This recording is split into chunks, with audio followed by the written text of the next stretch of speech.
Welcome back to the second video in our Dart Coding Challenge series. It's you on one hand versus a Dart coding problem on the other hand. Who will remain victorious? I can't say, but what I can say is that whether you conquer it or need my help, you are going to be smarter, faster, and a better thinker by the time that this video is over. So this problem is going to be fairly simple, albeit a little more complex than the last one.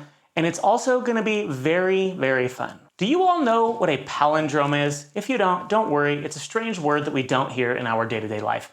A palindrome is something that's spelled the same backwards as it is forwards. My favorite palindrome of all time is the word poop. That's right, poop. P-O-O-P, backwards, P-O-O-P. Perfect. It's wonderful. It works. Are there any other palindromes you can think of? Well, a number version might be 101 or 1001. Those are also palindromes. So today, in our exciting, amazing challenge, we are actually going to have the user input a sequence of letters or numbers or characters, and we are going to see if what they input is a palindrome. If it is, we will return a highly useful, highly informative statement that says, this is a palindrome. And if it's not a palindrome, we will return a message that says, this is a doorway. No, of course not. We're going to say this is not a palindrome. In case this is your very first coding challenge that you're present for, let me just go over how it's going to work really quick. First of all, I'm going to give you a list of specifications. These are going to be what you need to complete in order to have your app functioning. Then after that, we're going to say press pause, the magic button, and you are going to go off on your own, whether it takes 10 minutes or 10 hours, and you're going to try to solve the problem on your own. Now don't worry, if you get stuck, we're going to have after that a hints section where we are going to give you several valuable and amazing hints, probably the best you've ever had, that might help you solve the problem.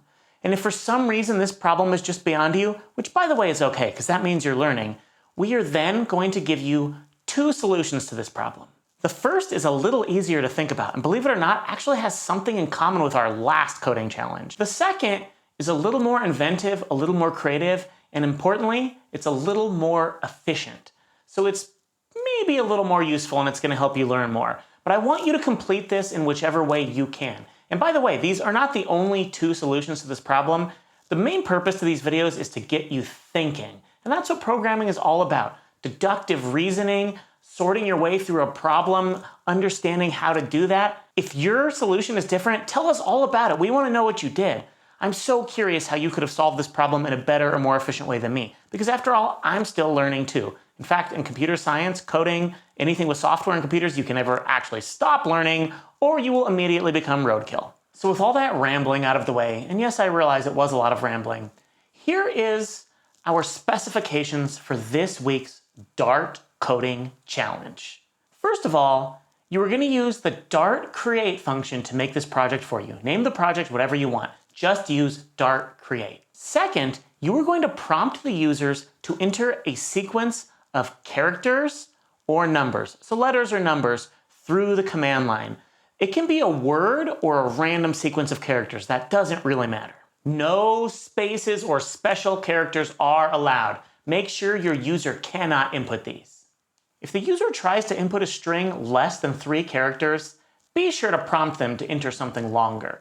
Likewise, if a user tries to enter something more than 20 characters, you should probably encourage them to practice brevity.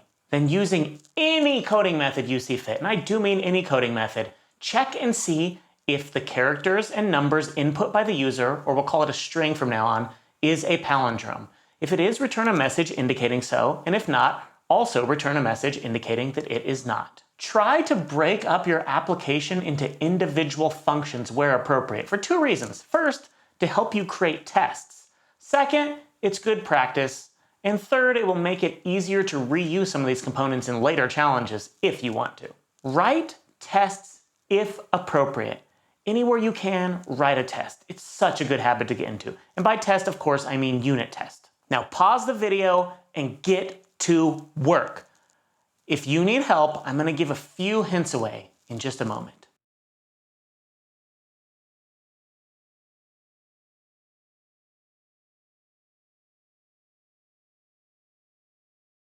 Here's the first hint.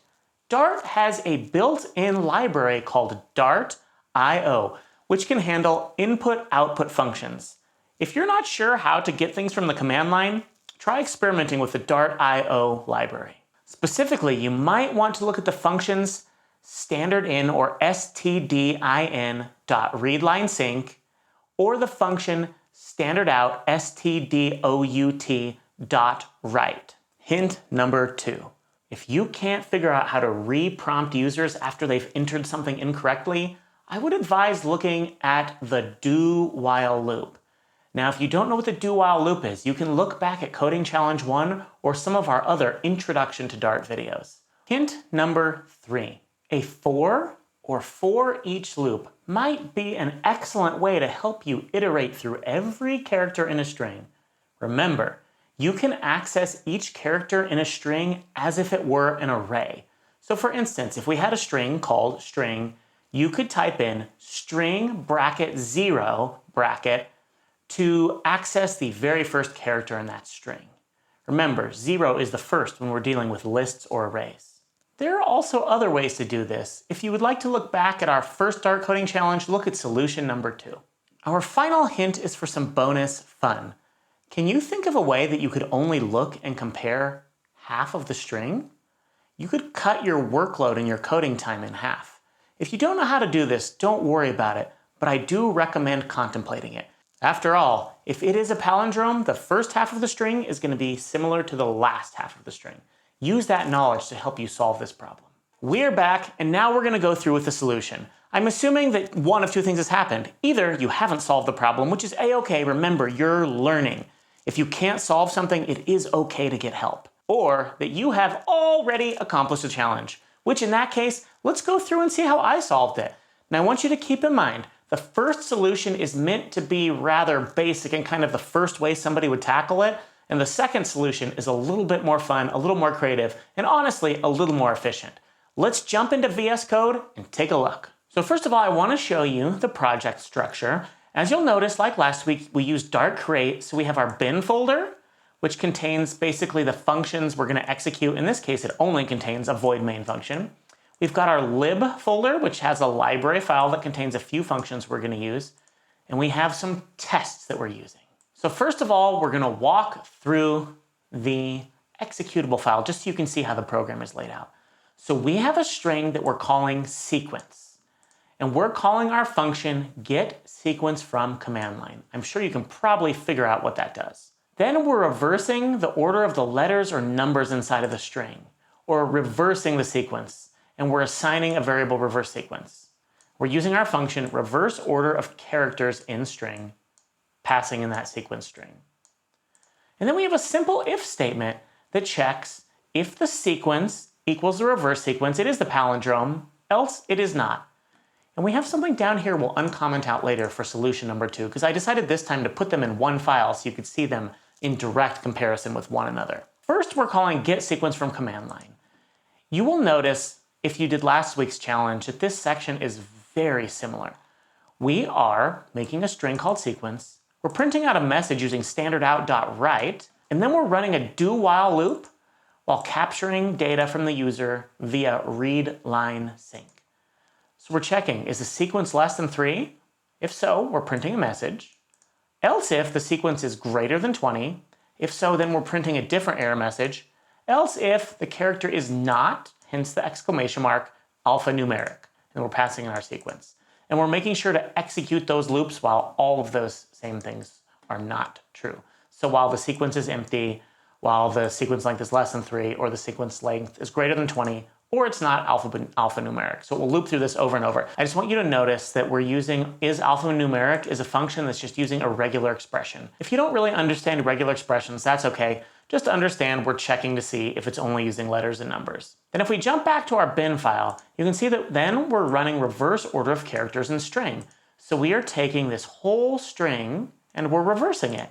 So again, this is actually very similar to what we were doing last week. If you remember, we actually printed out an entire string backwards. So we're creating a buffer, which is where we're going to write our reversed string to. And then we're using a for loop that starts at the number of characters in the string. So we're using string.length.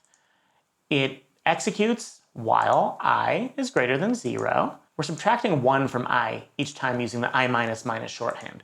Remember, this is because we're starting at the end of the array and we're traversing it backwards. And each time we go through, we're adding to the buffer. And we're doing I minus 1, because remember, arrays, or lists as they're called in Dart, start at 0. So everything's got to be minus 1. And then we're returning the buffer. So this first way of doing it, we're just saying, is the sequence forward identical to the sequence reversed? Now this might seem like the most logical way to do things at first, right? You're literally comparing the string forward with the string backwards. As I mentioned earlier, a palindrome is something that's the same both ways, which means if you were to fold it in half, each half is the same. So technically we don't need to compare the whole string to the whole string. And that's how we came up with solution number 2 to Dart Coding Challenge 2. That's a lot of 2's, my brain is fried. So we're gonna go ahead and we're gonna uncomment this. Notice how simple solution 2 is when you look at it.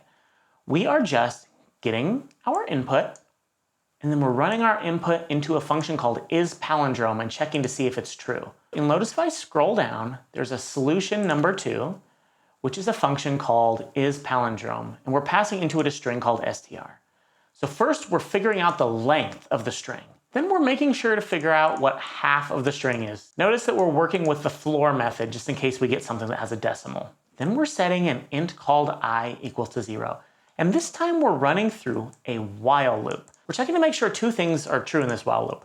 We're checking to make sure that I is less than half the length, because if it's not, we can't keep doing the loop. We're checking to see if string at the I index of that list is equal to the string length minus I minus 1. Now we're doing the minus 1 once again because arrays start at 0. And if so, we're adding I plus plus. Now get this, if I is equal to half the length, we can return true. Isn't that an interesting way of doing it? We're just checking to see if half of the characters match, and if so, we're returning true. To me, this one was fun to work on, but it was a little more confusing, and I could see a future engineer getting a little bit stumped. But it is going to be more efficient and a little quicker. Now I want to run you through the tests really quick. We're testing isNumeric, and we're actually using the function isAlphaNumeric, and we're passing through 4 tests, 2 of which we're expecting true, 2 of which we're expecting false. Then we're also testing our isPalindrome function. We've got all ones, which is a palindrome. We've got the word poop, which is a palindrome, and we're going to check for true. And we've got goop, and we're going to check to see if it's false. And then we're testing reverse number, and we're making sure reverse order of characters in string is returning the proper output. So let's go ahead and actually test this now. We're going to use Dart run since we use Dart create to execute this project. Let's type out Lul. So both of our solutions are getting this correct. This is a palindrome, this is a palindrome. Let's try to type in something short, like something 1, 2. Nope, that's not a palindrome. All right, 1, 2, 3. 1, 2, 3 is not a palindrome. This is not a palindrome. Let's type in 1, 2, 3, 4, 5, 5, 4, 3, 2, 1. This is a palindrome. Great, this works. Now let's run our Dart test to see what our unit tests say. All right, all tests passed. So it looks like this project is actually finished and it's working. Once again, I'd like to tell you guys, these are only 2 ways to solve this problem. I'm not even saying they're the 2 best ways. So whatever you come up with, find a way to share it with us. I want to thank you all very much for not using ChatGPT to solve this for you, for not cheating, and for not copying answers that you might find elsewhere. Because if you do that, you're not going to learn. If you don't have a solid understanding of engineering, those tools are not going to be as useful for you because you're not going to get the most out of them.